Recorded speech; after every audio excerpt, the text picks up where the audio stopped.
Good afternoon. Good afternoon.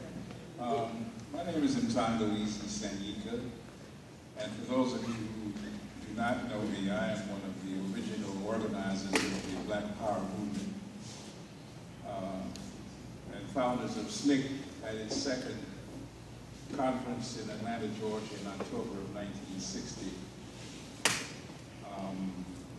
and have gone through all the stages and phases of the Black liberation movement in this country since mid-century.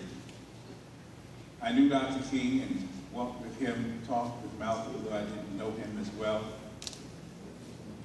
Knew Mandela, gone through the Pan-African conferences, every one of the Black Power conferences from its very beginning, all the national Black political conventions, all the integration meetings, all the desegregation conferences. I have written, I've traveled, I've lived everywhere, I've done panels, I've seen all of this and more. So I want to contextualize this. I consider myself to be humble and an humble servant rather than a leader. Yes.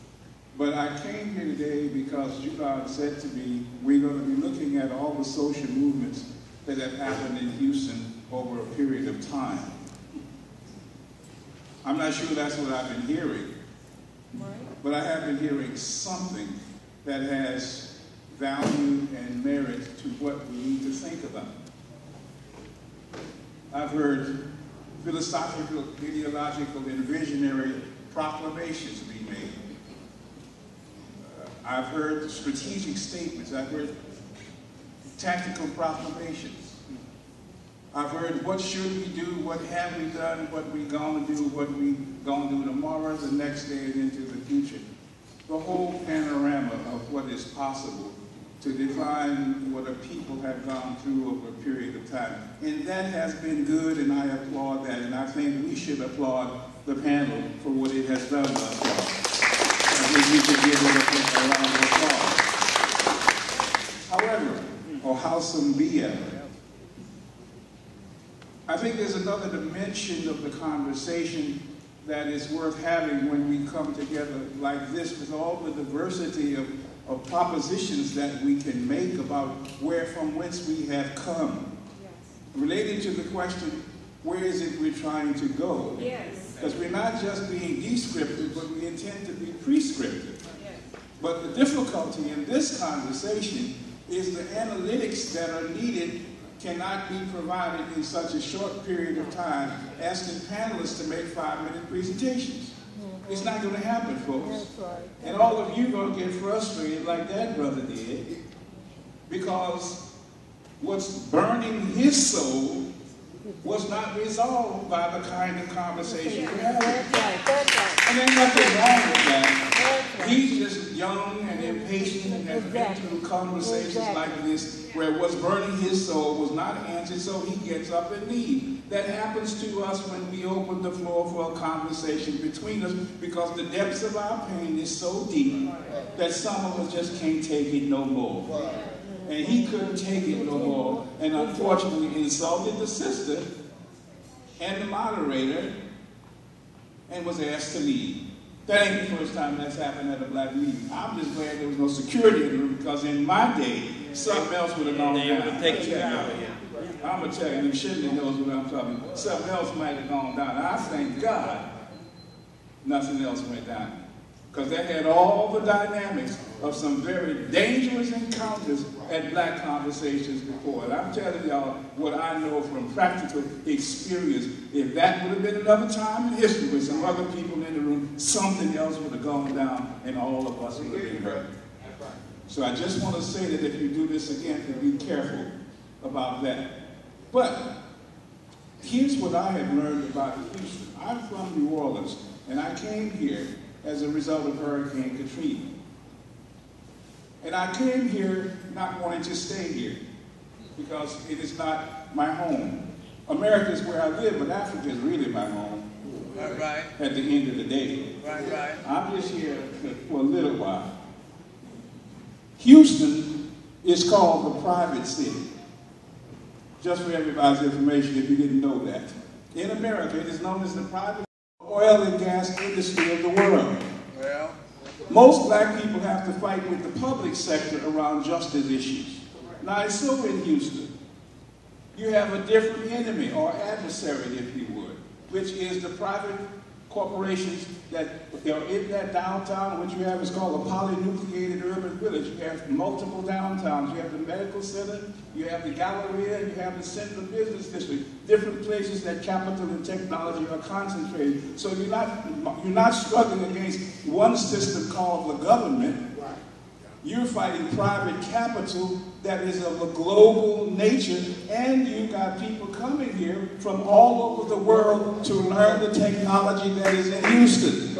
So the nature and character of the struggle in Houston is highly idiosyncratic, from which lessons can be learned that I'm going to challenge you as the panel to go beyond your own particular conversation that you have offered today to ask a deeper question, which is, while all of the black communities experience gentrification, privatization of schools, where I'm in New Orleans, brother, and I want to talk to you because it is a royal mess in New Orleans, but gentrification, I learned about the lands. I didn't know what the lands were when I came here.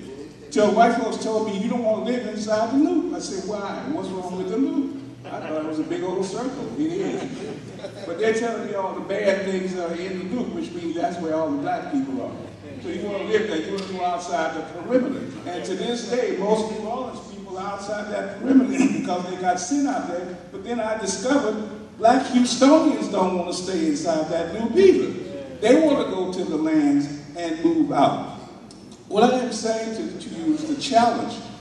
The challenge of the social movement in Houston, as I see it, is to help us understand the political economy as it works in a privatized city. You see, everything is going to be privatized in Houston that can be privatized. You are being made obsolete as we sit here. The politics of Houston are designed to privatize the whole of the system, so that all you may be left with is a small piece of place that you can stay as long as you pay those taxes. They keep increasing. And I've discovered that the hard way. But what this means for the black community is not clear to us. You are the center of how the private system called global monopoly capitalism works. How it brings money and technology in, and how it pushes it out, and how it renders everybody obsolete unless you are subservient to its dynamic to keep multiplying itself at your expense. So that the public dimension of life has become relatively meaningless in Houston. That means schools, that means affordable healthcare system, that means good infrastructure. All those things that provide for a good quality of life in Houston have been compromised because the objective of politics is not to serve people, but capital.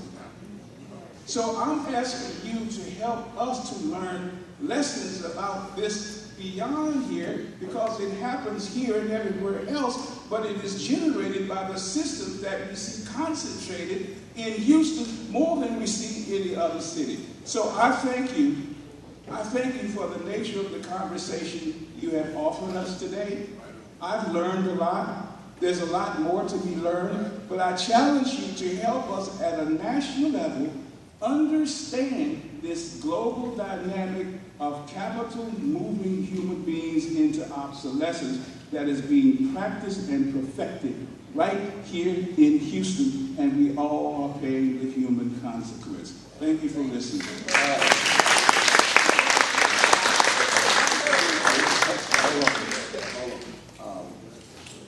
Brother, work with me to make the music sing. It's a wonderful thing together. What I want to do is in terms of format, because we've got to spend a little more time talking about the political system. I want to take what he said to heart, because that's the objective that we have, which was